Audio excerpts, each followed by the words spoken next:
Jesus does ask a lot of questions first. Good morning. Welcome to another 5 a.m. morning reflection. This morning I was in the book of John, and I was looking at how Jesus has this interaction with Philip when he feeds the 5,000. And this is what it says. After this, Jesus went away to the other side of Galilee, which is the Sea of Tiberias, and a large crowd was following him because they saw the signs that he was doing on the sick. Jesus went up to the mountain, and there he sat with his disciples. Now the Passover, the feast of the Jews, was at hand. Lifting up his eyes then, and seeing that a large crowd was coming toward him, Jesus said, "Where are we to buy bread so that these people may eat?" He said this to test him, for he himself knew what he would do.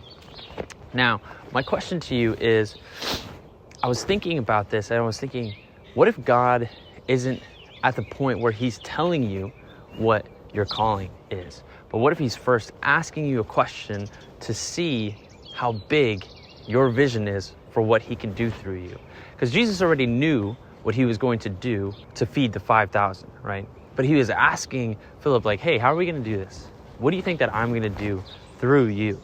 Right? Because Jesus ultimately called his disciples to be his hands and feet, even in the midst of that scenario. And so Jesus might be first asking you a question about your calling because he wants to know how big your vision is for the calling that he's placed on your life. So think about that. Figure out what question God might be trying to ask you right now. That might not be the case for everybody, but Jesus does ask a lot of questions first. And God often asks questions first too, before giving his own vision, his own statement, and reassuring you that the way you answer the question is actually true. So think about that, pray about that, and I'll be praying alongside you too, because God's calling on our lives can be different in every season. But thanks for waking up at 5 a.m.